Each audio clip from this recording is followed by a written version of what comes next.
Aleluia. Duvido alguém aqui falar meu sobrenome.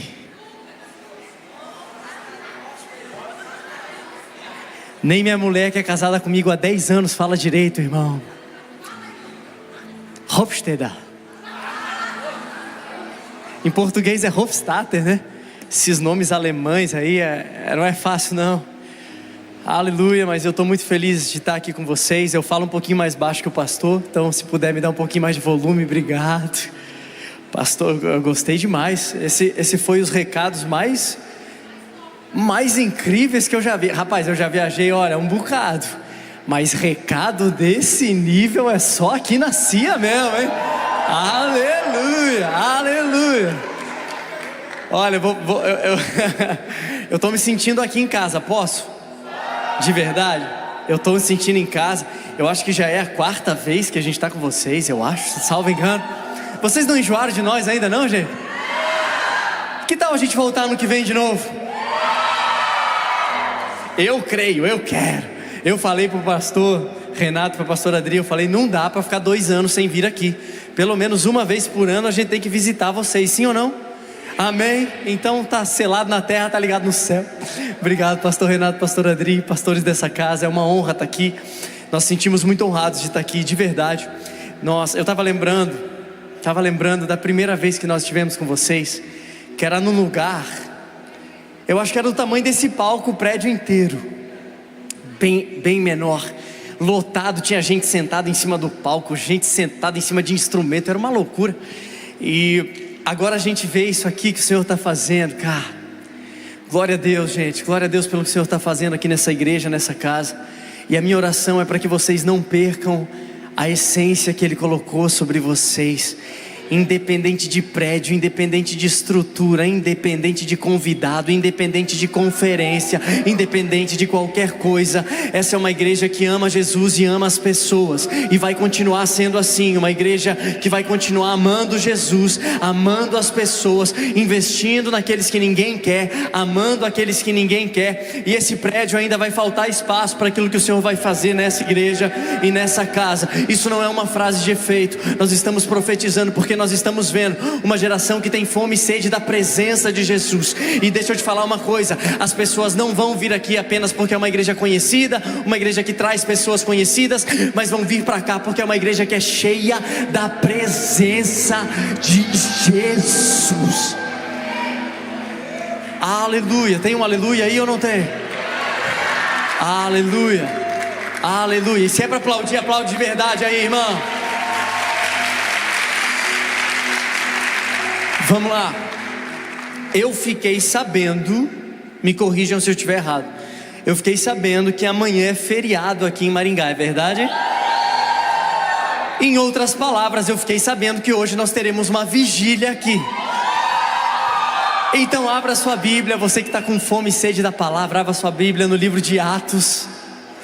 Livro de Atos, capítulo 3. Vigília hoje, é isso mesmo? Aleluia. Livro de Atos, capítulo 3. Nós vamos ler do verso 1 até o verso 10. Atos, capítulo 3, verso 1 a 10.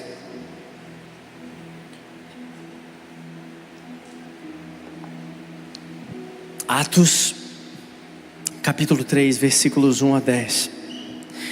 Eu particularmente vou ser honesto com vocês, que eu gosto muito desse tema que vocês estão trabalhando nesse ano, que é maturidade. Porque, veja, olhe na bolotinha dos meus olhos antes de ler o texto. Olhe na bolotinha dos meus olhos. Uma igreja madura é uma igreja que persevera. Uma igreja madura é aquela que não depende de um evento ou de um pregador famoso para te mandar fazer o que você sabe que tem que fazer. Eu esperava um glória a Deus mais alto, mas passou, tudo bem.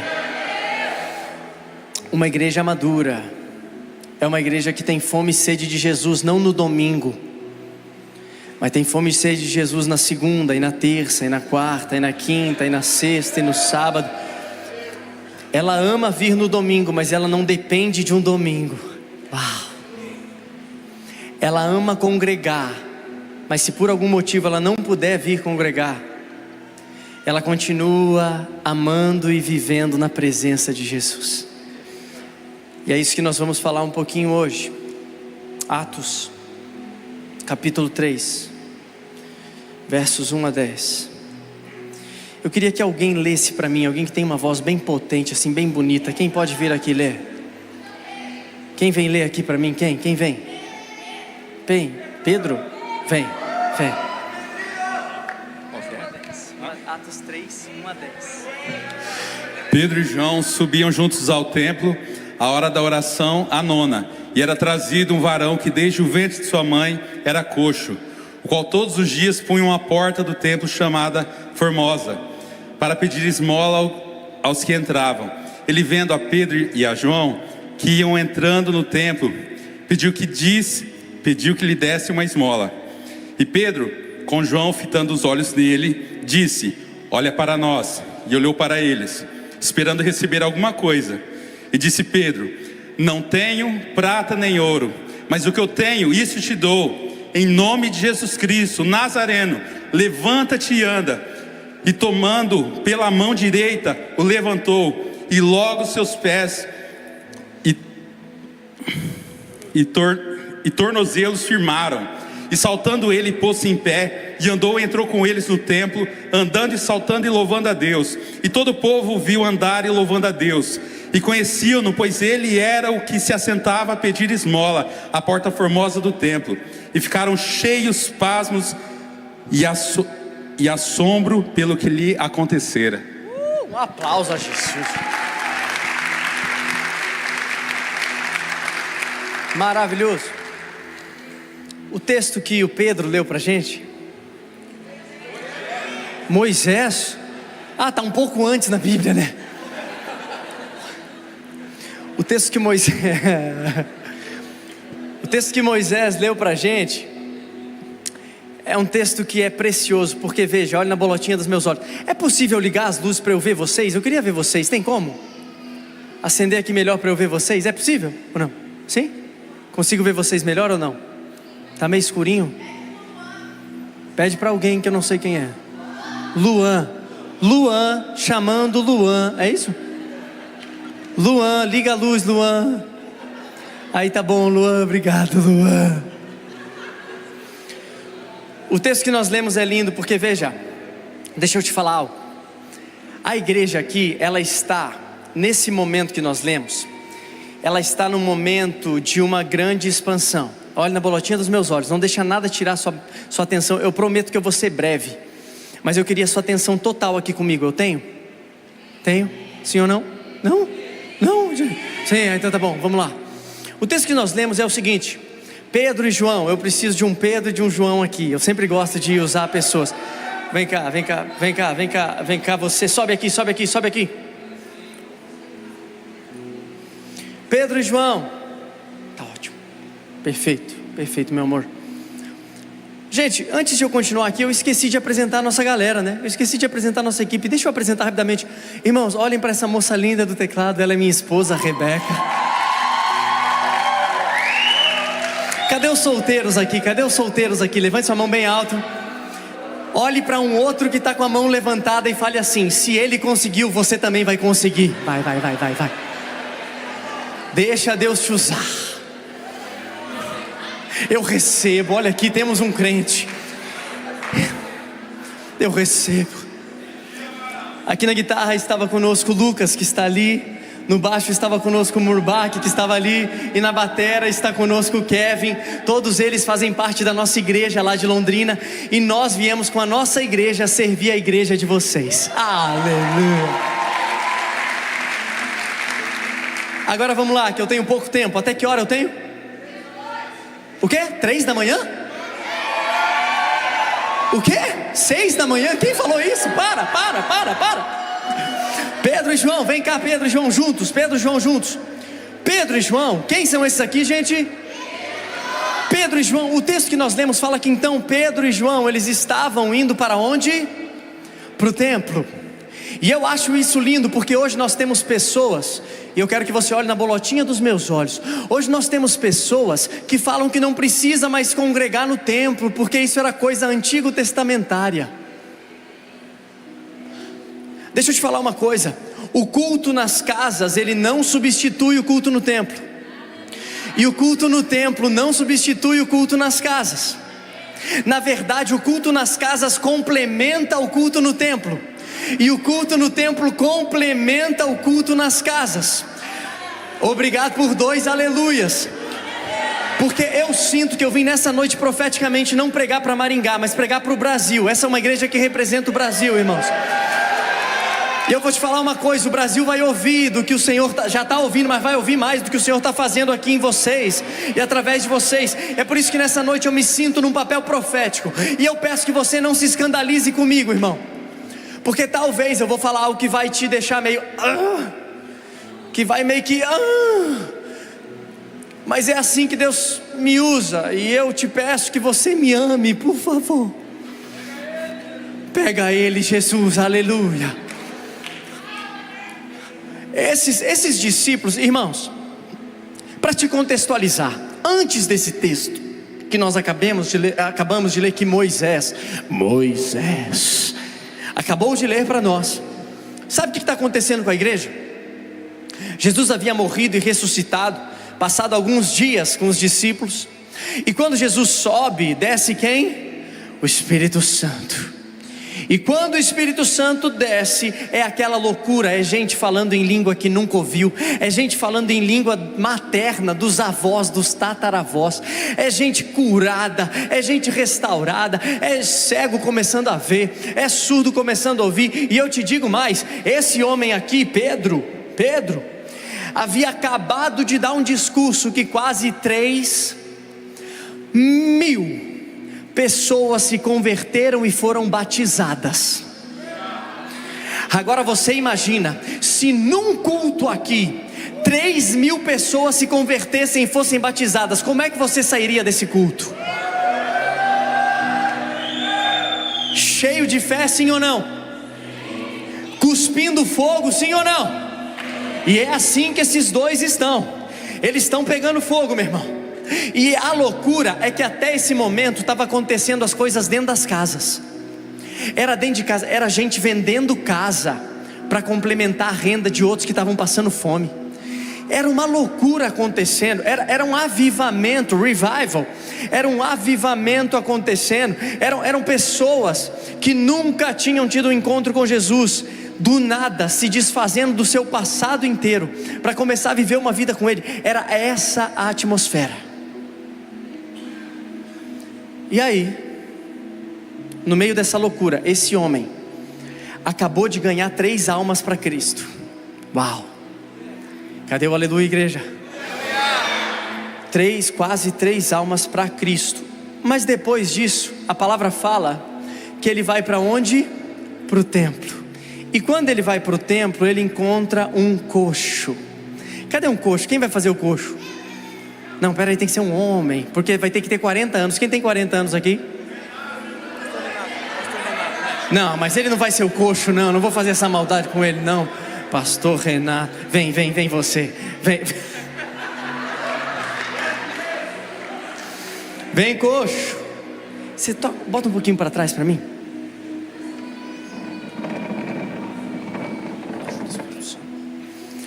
Veja, um avivamento está acontecendo aqui, gente. 3.000 pessoas acabaram de receber Jesus, e mais do que receberam Jesus, foram batizadas. Olha a loucura. E aí, o que me chama a atenção é que esse pregador conferencista para 3.000, e agora eu vou começar a entrar dentro da sua casa. Você abre a porta para mim? Eu vou entrar dentro da sua casa hoje. Esse pregador conferencista que pregou para 3.000, ele não perde o costume de fazer aquilo que ele já fazia antes, só porque agora ele está famoso. Esse pregador agora ele tem no mínimo 3.000 seguidores, no mínimo, mas ele não deixa de ser fiel e ir no templo, que era o que ele tinha sido chamado para fazer. Gastar tempo em oração, gastar tempo em intimidade. Porque eu sei que aqui não acontece, mas tem alguns lugares que só porque Deus faz algo sobrenatural, você deixa de fazer as coisas pequenas, porque agora você só está querendo fazer as grandes. Esse cara acabou de viver algo gigantesco, mas ele não deixou que algo grande tirasse dele a fidelidade às coisas pequenas. Ah, meu Deus do céu, tem que ter pelo menos um fala a Deus, uma movimentação aí. Porque, irmãos, hoje a gente acha que porque a gente prega bem, a gente não precisa mais ler a Bíblia. Que porque a gente ministra bem, a gente não precisa mais ensaiar. A gente acha que porque Deus nos deu um dom, a gente não precisa mais ter fruto. Ai, ai, ai, ai, ai, ai, ai. Pega ele na curva. Esse homem havia acabado de ganhar 3 almas para Jesus, mas ele não deixou que isso impedisse ele de permanecer fiel nas coisas pequenas. Ei, uma igreja madura é uma igreja que, por mais que viva coisas grandes, ela não perde a fidelidade em coisas pequenas. E isso é lindo, irmãos, porque nós vivemos num tempo de mídia social que a gente só quer coisa grande. A gente só prega empolgado se a igreja estiver lotada. E aí quando o pregador prega aqui, ele está empolgadão, mas quando é na célula para 5 pessoas,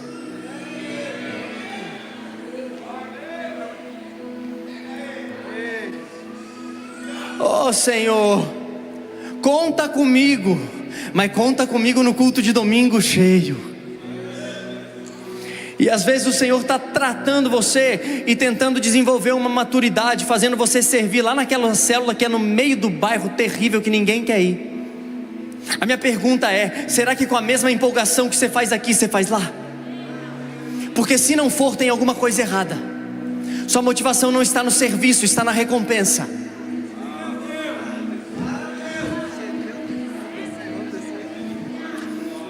Enquanto a sua motivação estiver na recompensa, você nunca vai ser maduro. Você vai ser que nem o filho mais velho da parábola do filho pródigo, que fazia tudo, mas fazia por causa da troca e não porque ele era filho.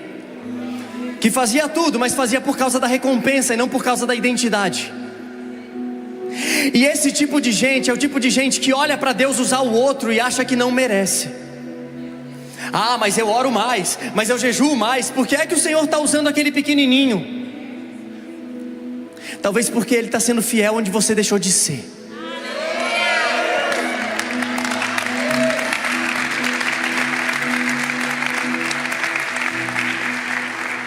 Eu falei que eu estava me sentindo em casa, irmãos.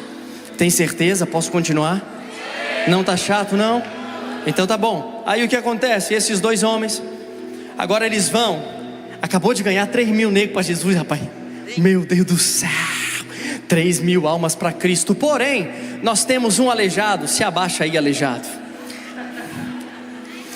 Porque o texto vai dizer, meus irmãos, sabe o quê? Que esse aleijado aqui, ele não podia nem se arrastar até a porta chamada Formosa. Ele era levado por outros à porta chamada Formosa. Ele não conseguia nem se arrastando. Ele era levado. Vamos achar uma porta formosa? Aquela ali, ó. Que porta linda, formosa. Vem pra cá. Oh meu Deus, eu vou te levar junto, meu aleijadinho. Oh Jesus, faz a obra, Senhor. Oh, rapaz, ele é do teatro, é? Ele é bom, né? É mesmo? É o líder do teatro. Peguei o cara certo. É contigo hoje. Agora você está aleijado, mas daqui a pouco você vai ser exalejado. Aí o que acontece é o seguinte, irmãos. Esses 2 aqui, eles começam a andar. Depois de ganhar milhares. Ei, o cara está no auge, meu irmão. Esse cara aqui está no auge, está grandão. Vamos lá, cadê a torcida de Pedro, o grande pregador das nações aí, igreja? Aleluia! Agora, para aqui, dá um pause aqui, e eu vou te contar quem é esse homem aqui. Esse homem aqui, o texto vai dizer que ele era levado diariamente para o templo, para a porta chamada Formosa, para receber ali algumas migalhas, algumas moedas. Então o que ele queria era receber algumas moedas. O que ele queria era receber algumas migalhas.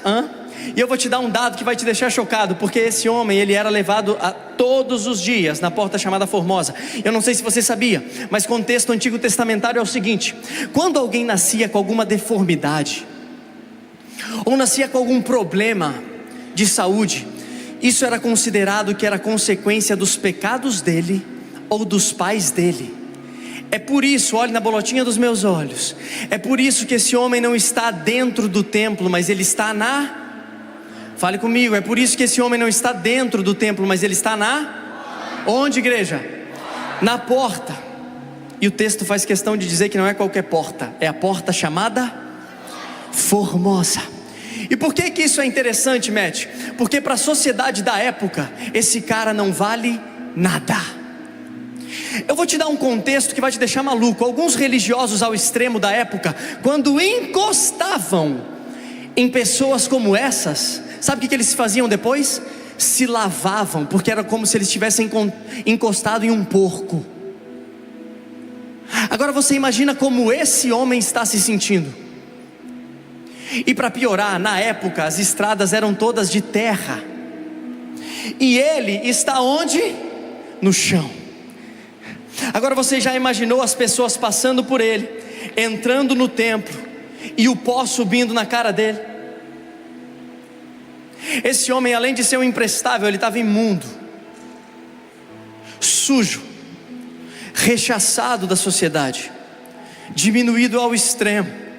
E ainda faziam um favor de levar ele à porta do templo, porque ele merecia? Não, porque eles tinham dó. Nem entrar, e eu consigo, veja, entre comigo no texto, eu consigo imaginar dentro de mim, aquele homem às vezes espiando, olha lá para dentro do templo, e talvez pensando, irmãos, o que é que será que acontece lá? O que é que acontece? Que coisa é essa que às vezes alguém entra triste e sai feliz? Que coisa é essa que às vezes alguém entra querendo desistir da vida e sai de lá sonhando?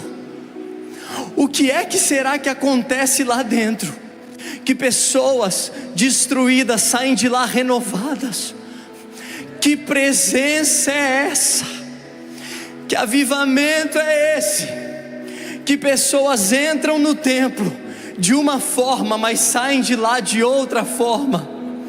O que será? Como eu queria, nem que fosse 10 minutos lá dentro, como eu queria ter acesso à presença, mas eu não posso, porque eu não mereço. Eu sou um lixo, humanamente falando, eu não valho nada. E eu vou te dar um dado que vai piorar a situação dele agora. Sabe o que Atos 4 vai falar? Obrigado, Espírito Santo. Atos 4 vai falar que esse homem aqui tinha 40 anos. Quantos anos, igreja? Fale comigo, quantos anos? 40. E eu não sei se você sabia, mas depois você pesquisa no Google. Expectativa média de idade na época do Império Romano, que é a época de Jesus. Você sabe quantos anos era? 40. A expectativa média de idade de um homem na época de Jesus era de 40 anos. E quantos anos ele tem? Não, mas espera aí, qual que é a expectativa de vida? 40. E quantos anos ele tem? Ou seja, além de não valer nada, agora ele está nos últimos dias da vida dele, talvez pensando, o que é que ainda tem para mim? Será que ainda tem alguma esperança para mim? Será que ainda há alguma expectativa para mim? Será que ainda eu tenho alguma chance? Porque todos os dias eu sou trazido aqui, eu não consigo, eu sou arrastado, eu estou cheio de terra, eu estou cheio de pó, meu corpo está imundo, e para piorar, quantos dias será que eu tenho de vida? Esse é o estado desse homem. O homem que, com todo respeito, eu vou falar, que com todo respeito, talvez você não gostaria que sentasse do seu lado. Porque nós vamos falar de maturidade de verdade? Ah, você quer falar de maturidade de verdade? Maturidade, meu Deus, maturidade não é só você aceitar Jesus, é você aceitar quem Ele traz para andar com Ele também. Porque às vezes é fácil, não, eu te aceito, Jesus, aí Jesus manda aquela tranqueira.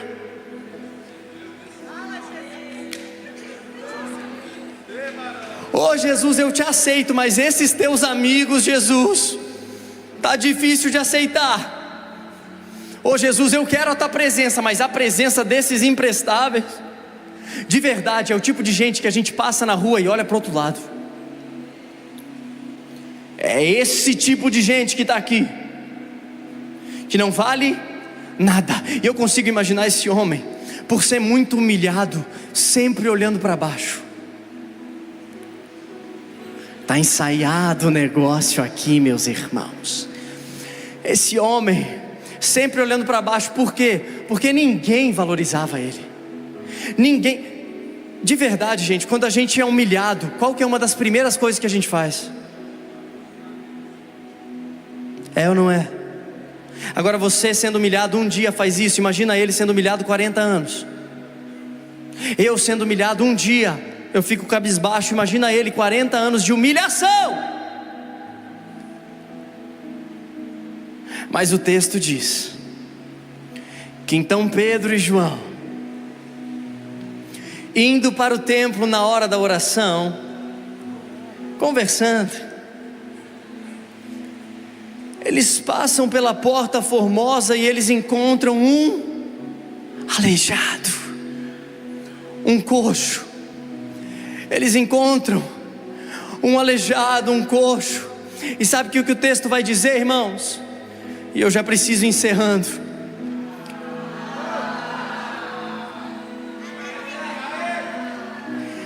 Para, gente. O texto vai dizer que aqueles dois homens, a primeira coisa que eles fazem, sabe qual é? Eles olham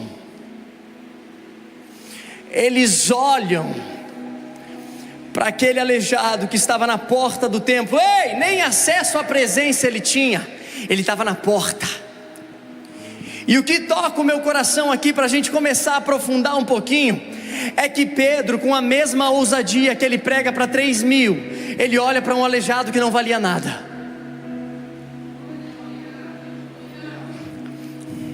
Com o mesmo ânimo que ele prega para 3.000, ele olha para um. Ele olha para um, irmãos. Porque uma igreja madura, ela não depende de números.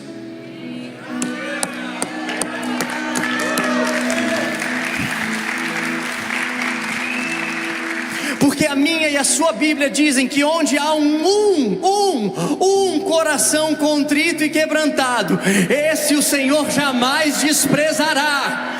Então a minha pergunta para você é: por que é que você está desprezando o que Deus não está desprezando? Porque não veio na embalagem que você gostaria?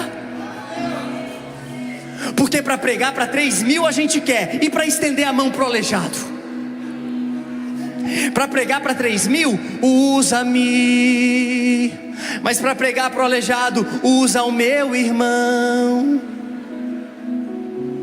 E aí uma igreja imatura começa a terceirizar o que ela deveria estar fazendo. Ah, mas o pastor faz. Ah, mas o meu líder visita.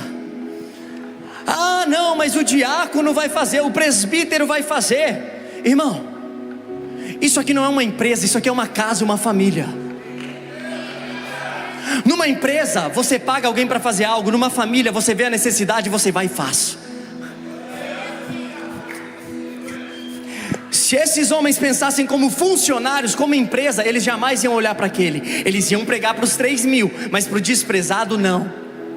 Sabe por quê? Porque assim, esse cara aí, o que ele vai me dar de seguidores? O que ele pode me oferecer de benefício? O que é que ele pode me dar em troca? Nada, mas uma multidão aplaudindo a minha pregação. Uma multidão glorificando a Deus, mas eu também quero um pouquinho disso para mim. Uma multidão sendo tocada pela minha pregação, aleluia. Mas e ele? Ninguém olha para ele. O que é que eu ganho falando com esse lixo? Qual que é o benefício que eu tenho falando com esse imprestável? E aí deixa eu te falar, porque essa palavra tem apenas 20 pontos, agora eu vou falar o primeiro.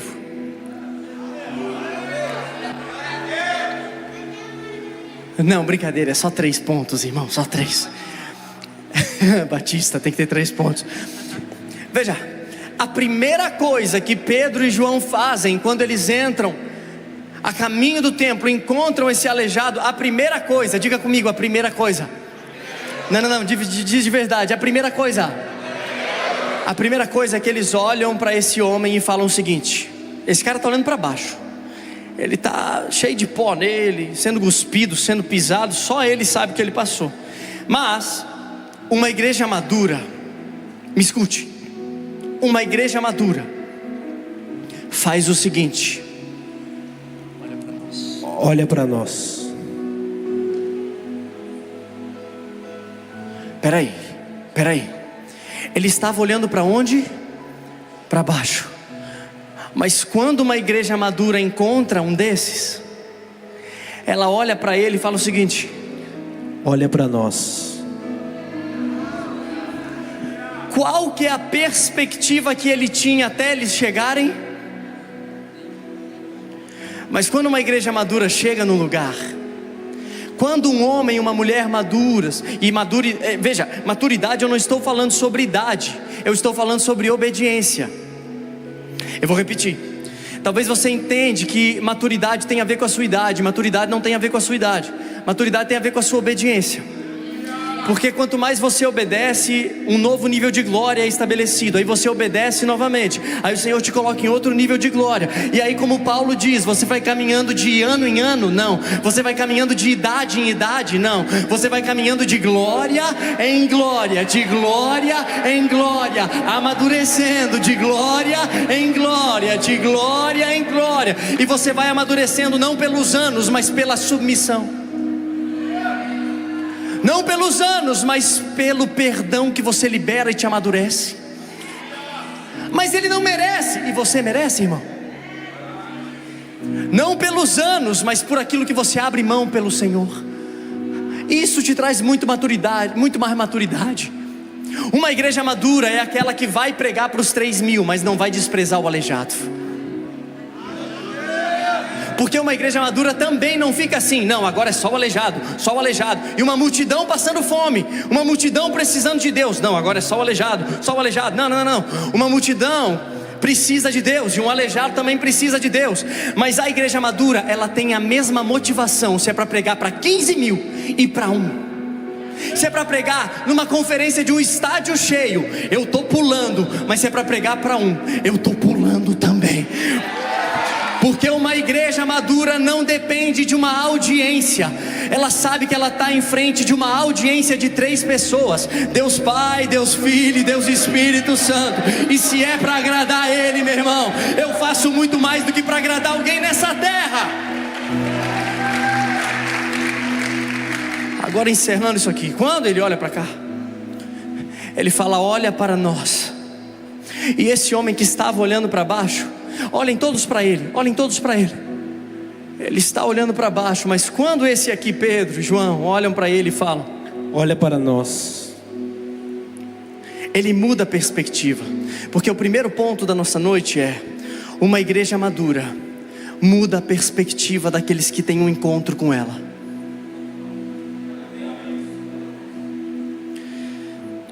Talvez pessoas que você conheçam tenham uma perspectiva de Cristo deturpada, mas quando encontram com você, precisa ir no templo?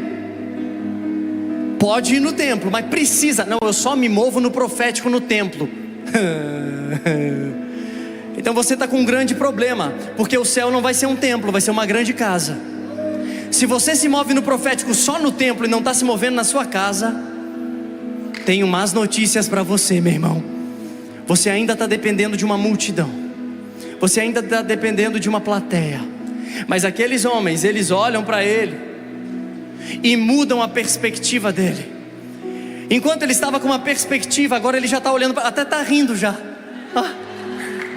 Antes ele estava triste, cabisbaixo, agora o bichinho até está rindo, está mais feliz. Porque a igreja madura, onde ela chega, igreja, me escute com muito amor, olhe na bolotinha dos meus olhos. Uma igreja madura, onde ela chega, ela muda a perspectiva. Um crente maduro, onde ele chega, ele muda a perspectiva. Me mostra, Matt, às vezes você vai sentar numa mesa que está todo mundo falando mal daquele que acabou de sair. Eu vou entrar na sua casa hoje. Está todo mundo falando mal do governo, está todo mundo metendo a boca no pastor, está todo mundo metendo a boca no empresário, está todo mundo metendo a boca no chefe. Mas quando você chega,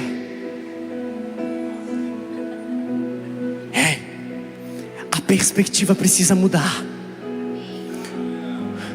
Talvez você vai falar assim: é difícil de lidar, mas sabe de uma coisa? Vamos parar de olhar para a terra e vamos começar a olhar para o Senhor. Vamos parar de olhar para aquilo que está nos deixando para baixo. Vamos começar a olhar para aquilo que pode nos levantar nos momentos mais difíceis. Talvez você vai chegar e a perspectiva que você vai receber na sua família, quando você sair daqui, talvez você seja o único da sua casa que está aqui. E quando você chegar lá, talvez a perspectiva seja difícil. Mas eu quero te falar, você não depende de viver algo extraordinário aqui no templo. Você pode chegar na sua casa e com todo amor não empurrar Jesus de goela abaixo, mas falar: vamos pensar de outra forma. Que tal se a gente mudar a perspectiva? Que tal se a gente parar de xingar uns com os outros e sentar numa mesa, olhar no olho e começar a falar a verdade um para o outro? Uau! Que tal se a gente mudar a perspectiva? Porque um crente, uma crente maduros, eles não se contentam com a perspectiva que a terra dá. Mas a perspectiva que foi dada aqui era uma doença incurável durante 40 anos. Mas quando um crente chega na frente de um enfermo, meu irmão, a perspectiva é: o Senhor já curou alguém que eu conheço, curou alguém na minha casa, curou alguém na minha família. O que é isso para o Senhor? Isso aqui não é nada. Vamos mudar essa perspectiva. Para de olhar para baixo e começa a olhar para cima, porque a sua salvação não vem de baixo, a sua salvação não vem do que a terra pode te dar, a sua salvação não vem do seu bolso, a sua salvação não vem da sua empresa, não vem do seu chefe, não vem do seu presidente. A sua salvação vem do Senhor, que está sentado no alto e sublime trono, e as suas vestes enchem o templo, e a sua glória é cheia de poder para transformar todos.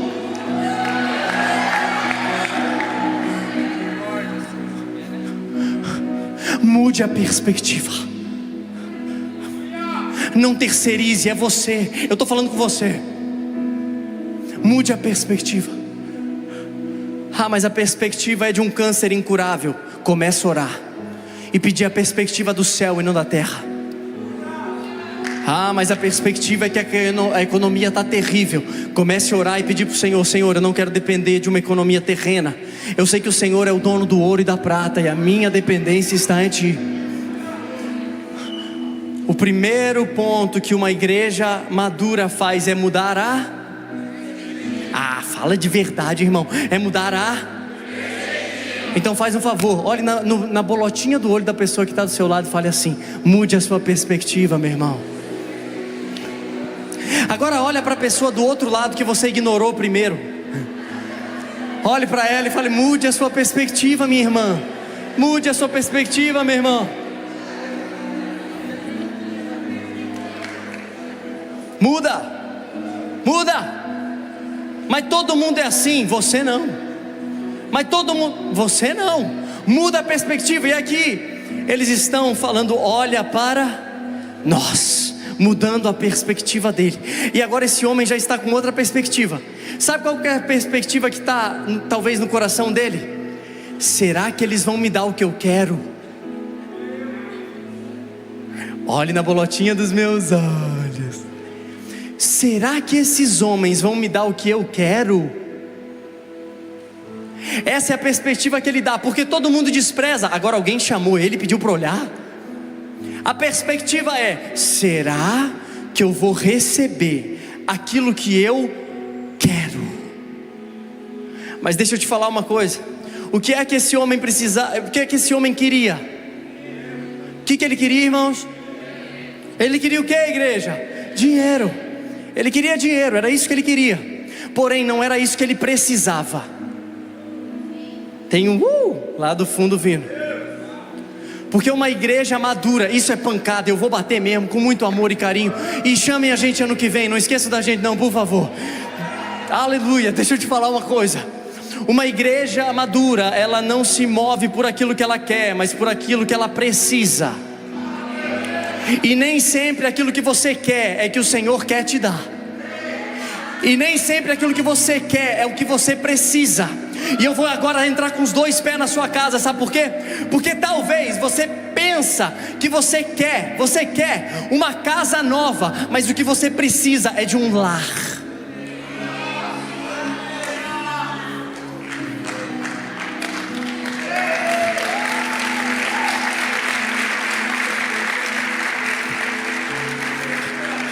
Talvez o que você quer seja dinheiro, mas o que você precisa é de um propósito de vida. Talvez o que você quer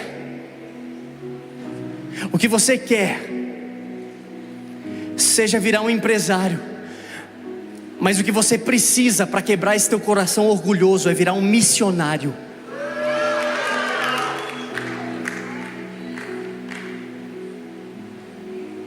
Tem certeza que a gente volta no que vem? Já está mais baixo que no início. Você está vendo Pedro, João, coxo. Mas sabe, irmãos, por que eu estou vindo com esse cajado? Porque isso é uma palavra de amadurecimento. Fale comigo, crescimento e conforto não andam juntos. Fala. Então, se você quer amadurecer, para de reclamar da dor que você está passando. Senhor, me amadurece. Na primeira tribulação você está desistindo, irmão. Senhor, eu quero ser um vaso amadurecido na tua glória. Na terceira provação você abandona o que Deus chamou para fazer? Será que você quer amadurecer de verdade, ou você quer dizer que você é maduro? Porque há uma diferença entre você ser maduro e dizer que você é maduro. Normalmente quem é maduro não fala que é maduro.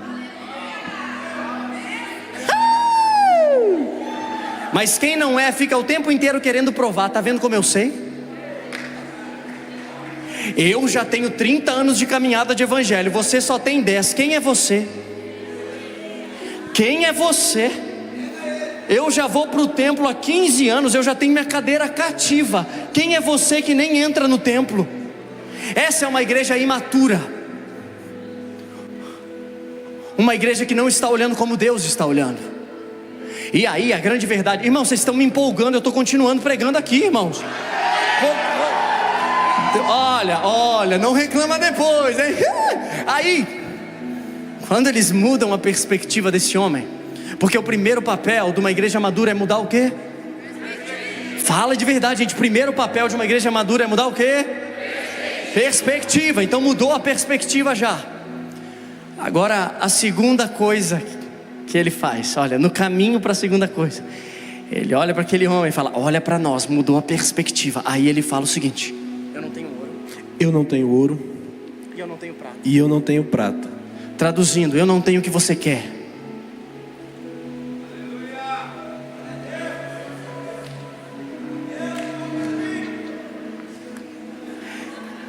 Eu não tenho o que você quer.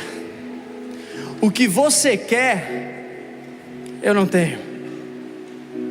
Mas sabe o que eu tenho?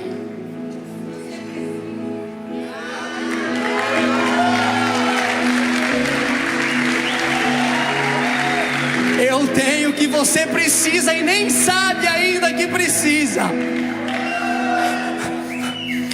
Eu não tenho ouro. Eu não tenho ouro. Eu não tenho prata. Eu não tenho prata. Mas o que eu tenho? Mas o que eu tenho, eu te dou. Isso eu te dou. Eu não tenho o que você quer, mas o que você nem sabe que precisa, mas precisa, isso eu não só tenho, como eu te dou. Aí sabe o que ele faz? Olha o que o texto fala. Que então Pedro estende a sua mão. Mas antes de estender a sua mão, Pedro, você está ansioso, Pedro? Esse é Pedro mesmo, do nada tira uma faca e já corta alguém. Falou 2 vezes, eu já dou uma lapada aqui, já dou uma facadinha. Eu quero te provar isso no texto, porque eu sei que vocês são uma igreja bíblica, não são? Vamos pro texto, abre aí. Atos 3, verso 6. Verso 6. Disse Pedro: eu não tenho prata e nem ouro. O que você quer, eu não tenho, mas o que eu tenho, isso eu te dou. E olha no original, eu acho que essa mesma versão, perfeito. Em nome de Jesus Cristo, o Nazareno.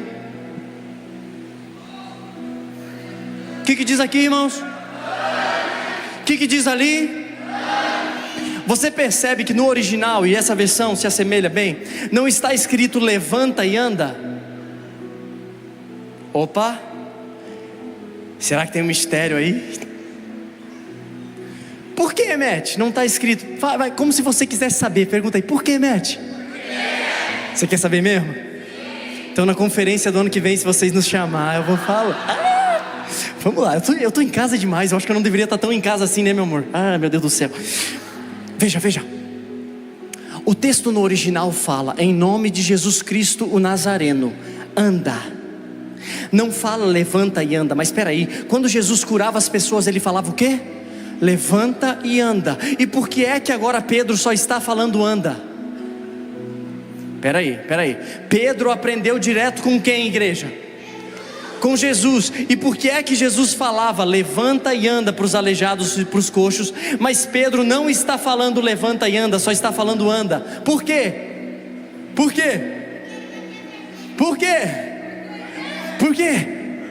Você quer saber mesmo, né? Então vamos lá. Sabe por quê, irmãos? Porque o versículo seguinte então diz, taca ali pau. Então Pedro, na minha versão diz, então Pedro, estendendo a sua mão. Pausa aqui. Já tem gente entendendo. Sabe por quê, irmãos?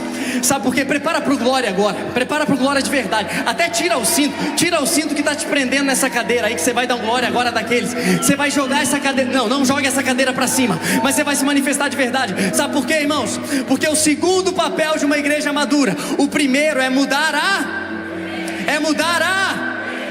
mas o segundo papel de uma igreja madura, meu Deus, Jesus falava levanta e anda, mas agora que está sendo estabelecida a igreja, não é mais levanta e anda, é só anda. Sabe por quê? Porque o papel da igreja madura é estender a mão para aqueles que estão caídos nas cidades, é estender a mão lá na faculdade, é estender a mão no seu trabalho, é estender a mão lá na sua casa, na sua família. Meu Deus do céu, a igreja madura, ela estende a mão e levanta aqueles que estão caídos.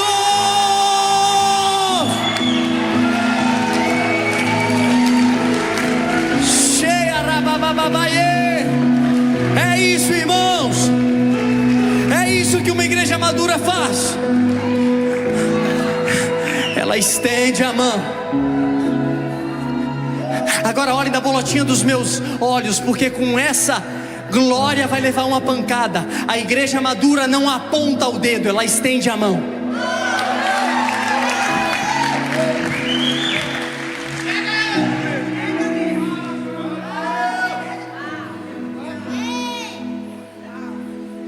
A igreja madura não aponta o dedo, ela estende a mão. Depois você posta lá no Instagram e me marca, porque isso foi bom. Obrigado, Espírito Santo, foi maravilhoso. A igreja madura, ela não aponta o dedo, ela estende a mão. Então o segundo papel de uma igreja madura é estender a mão. E isso é difícil. Isso é difícil porque normalmente quem está precisando de que você estenda a mão é quem não merece.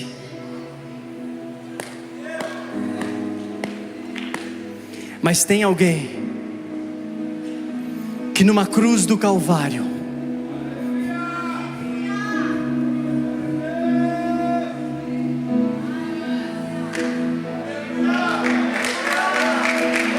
estendeu as suas mãos para resgatar os coxos e aleijados,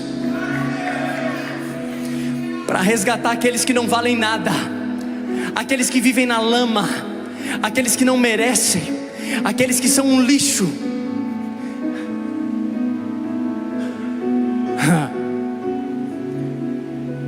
Estendeu a sua mão para mudar a sua perspectiva.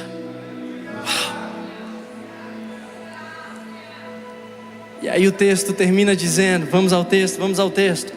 Ah, Jesus, obrigado pela tua presença aqui. Segurando pela mão direita, ajudou-o a levantar-se e imediatamente os pés e os tornozelos do homem ficaram firmes. E ele deu um salto e se colocou de pé. E começou a andar. Agora olha o que esse versículo diz. Versículo 8.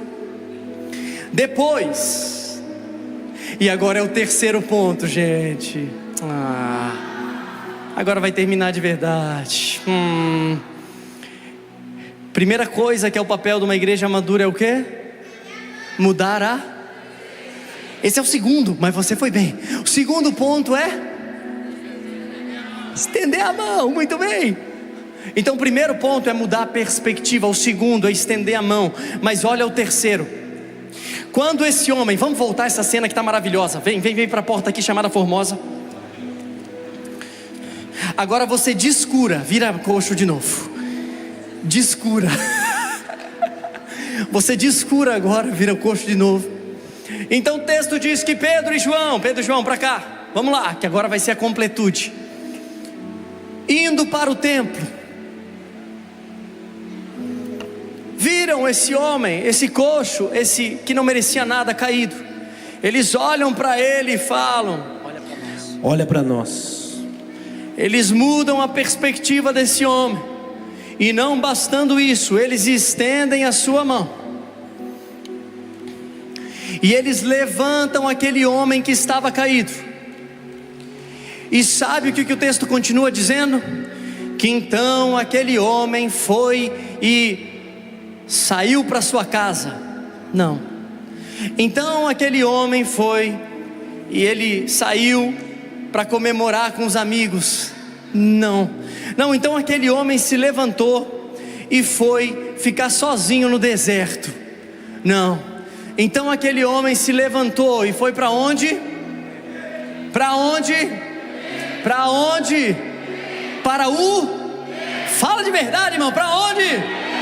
Para o templo. Por que você está falando isso, Matt? Porque o terceiro papel de uma igreja madura é dar acesso à presença. Uau! Tem um uau aí, eu não tenho um uau. O terceiro papel seu e meu é dar acesso às pessoas à presença. Aquele homem poderia ir para qualquer lugar, mas o primeiro lugar que ele vai é para a presença, irmãos. É para a presença. Porque finalmente, não por causa dele, mas por causa do que fizeram por ele, agora ele é digno de entrar no templo. Agora ele pode entrar e desfrutar da presença. Agora ele não vai mais apenas ficar na porta. E te digo mais, já estava com 40 anos pensando que a sua vida tinha acabado, que o seu ministério tinha acabado, que o seu chamado tinha acabado, que a sua história tinha acabado. Mas na verdade o que esses homens estão fazendo é, em outras palavras, dizendo: ei, aquilo que o Senhor tem para você ainda nem começou, porque você vai ter acesso à presença agora. E quando você tem acesso à presença, ela muda a sua vida, ela muda o seu destino, ela muda os seus sonhos, ela muda o seu hábito, ela transforma por inteiro. Eu te dou acesso à presença. Muda a perspectiva, estende a mão, dá acesso à presença. Muda a perspectiva, estende a mão e dá acesso à presença. Você quer maturidade? É isso que o Senhor está te convidando para fazer. A mudar a perspectiva de quem está perto de você, a estender a mão para os coxos e aleijados que precisam, e digo mais, a dar acesso a eles à presença, a dar acesso a eles à presença. E agora eu termino de verdade em nome de Jesus, porque o texto vai dizer que então aquele homem que antes estava caído, que antes estava jogado, a primeira coisa que ele faz é entrar no templo, na presença. E quando ele entra na presença, o seu texto, depois você lê com calma em casa, a sua Bíblia diz que aquele homem entra no templo fazendo 3 coisas. Quantas coisas, irmãos? Andando, saltando e cantando louvores. Uau, vamos lá. Andando, saltando e cantando louvores. Andando, saltando e cantando louvores. Andando, saltando e cantando louvores. Então aquele homem tem acesso à presença. Por quê? Porque primeiro mudou a perspectiva, depois estenderam a mão para ele, e agora deram a ele acesso à presença. Então esse homem entra na presença, andando, saltando e cantando louvores. Andando, saltando e cantando louvores. Andando, saltando e cantando louvores. Mas o texto diz que as pessoas que estavam dentro do templo só viram aquele homem andando e cantando louvores. Peraí, está faltando um. Aquele homem estava andando, saltando e cantando louvores. Porém, veja, está aí no texto, ó. Andando, saltando e louvando a Deus. Andando, saltando e cantando louvores. Mas as pessoas só viram ele andando e cantando louvores. Versículo seguinte: quando todo o povo viu ele fazer o que, gente? Andar e louvar a Deus. Eles não estão vendo esse homem saltando. O versículo anterior, volta para o anterior, fala que esse homem entrou no templo fazendo 3 coisas: andando, saltando e cantando louvores. Mas versículo seguinte fala que o povo, a multidão, só viu esse homem andar e cantar louvores. Está faltando um aí. O que é que está faltando, gente? Saltando. Agora vem comigo, ex-coxo, vem cá. Todo mundo olhando para o ex-coxo. Dá um salto aí. Dá mais um aí. Agora só mais um para ser 3, vai. Me diz uma coisa, gente. Quando ele saltou, o que é que aconteceu com ele? Ele foi para cima e depois ele... Aí ele saltou de novo, aí ele foi para cima e depois ele foi para baixo. Aí ele saltou mais uma vez, aí ele foi para cima e depois ele foi para baixo. Ou seja, quando você salta, você vai para cima e depois vai para baixo. Agora olhe na bolotinha dos meus olhos. Um salto constante parece ou não parece a nossa vida? Tem momentos em que está tudo dando certo e aí você vai lá para cima. Aí as coisas começam a dar errado e você vai lá para baixo. Aí você começa a passar dificuldade dentro de casa, mas você consegue um bom emprego, começa a subir, está saltando.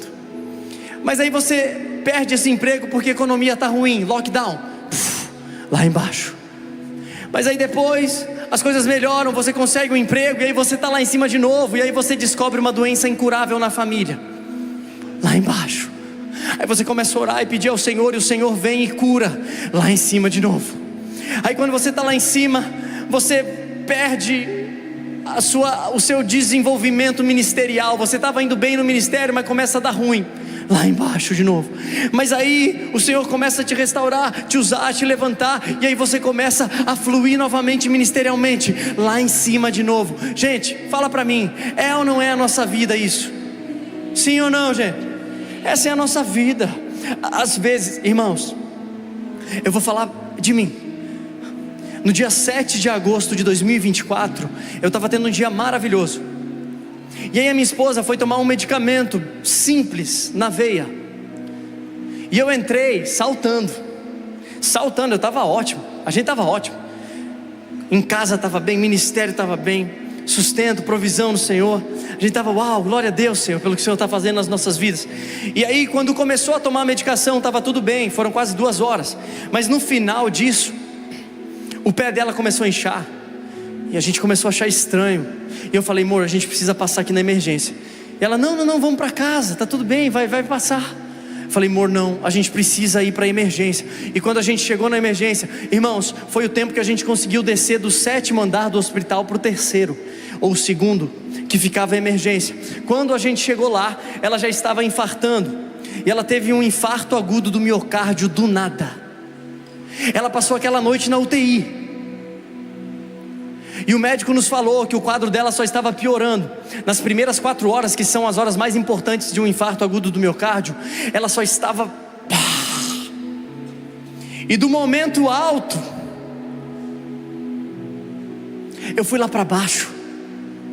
Lá embaixo, e nessa hora não tem dinheiro que resolva, irmão. Nessa hora nessa hora é você e o Senhor.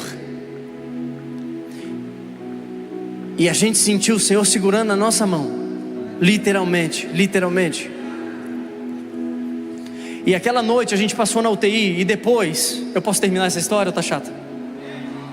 Depois de um mês, nós fomos consultar com o médico. E quando ele pegou os exames e falou, ele olhava para a Rebeca e olhava para o exame, e olhava para a Rebeca, porque ele tinha exames anteriores que falavam que 1/4 do coração dela estava lesionado e tinha parado de funcionar praticamente.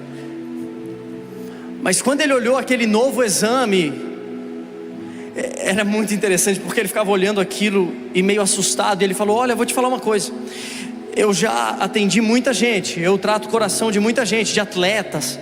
E normalmente um coração de atleta, normalmente a média que ele suga e devolve de sangue é 60%.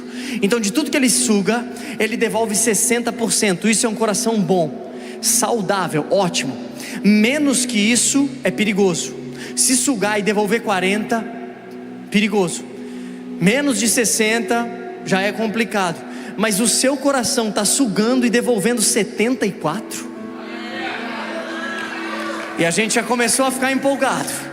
Prepara a palma aí que ela vai vir agora mais forte ainda. Porque a gente começou a ficar empolgado pensando, como é que somente com 25% a menos de coração, ela está tendo um desempenho melhor do que um coração 100% saudável? Como é isso? Aí ele pegou o outro exame. E o outro exame é o que tirava foto do coração. E nesse exame, ele ficou mais chocado ainda, porque ele falou, olha, eu só acredito que foi você porque eu te vi lá. Porque eu estava com você, o coração dela infartando, ia para 194, depois ia para 40. E aí ia para 194 de novo, depois ia para 40, várias vezes.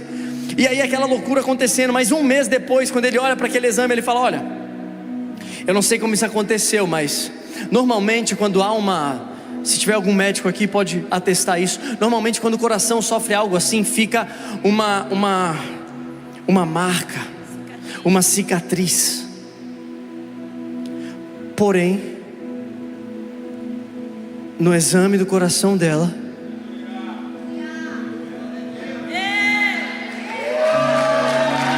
não tem cicatriz nenhuma. E nós lembramos daquele texto de Sadraque, Misaque e Abednego, que quando passam pela fornalha quando passam pela fornalha e saem, o que é dito sobre eles? Nem cheiro de fumaça tinha, nem cheiro, nem cicatriz ficou. E a gente subiu novamente, mas aí o nosso filho ficou doente, e a gente desceu novamente. E ei, a minha vida e a sua vida é assim. É um constante salto. Às vezes a gente está no alto, às vezes a gente está embaixo. Mas agora você vai glorificar de verdade. E agora, tira esse cinto. Faz assim profeticamente comigo. Faz. Isso, faz isso. Tira o cinto mesmo da cadeira, porque nós vamos sair dando rasante agora. Porque o texto diz que esse homem estava andando, saltando e cantando louvores. Fale comigo, andando, saltando e cantando louvores. Agora fala de verdade, andando, saltando e cantando louvor. Porém, as pessoas só ouviram andar e cantar louvores. Ou seja, as pessoas não viram os altos e os baixos. As pessoas não viram as vitórias e as derrotas. As pessoas não viram as coisas boas e as coisas ruins. Mas elas viram esse homem andando e cantando louvores. Andando e cantando louvores. Sabe por quê, irmãos? Porque uma igreja madura, em primeiro lugar, ela muda a perspectiva. Em segundo lugar, em primeiro lugar, eu vou reforçar isso, ela muda a perspectiva, ela muda. Em segundo lugar, ela estende a sua mão. Ela estende a sua mão. Em terceiro lugar, essa igreja madura, ela ela dá acesso à presença, ela é um instrumento de acesso à presença.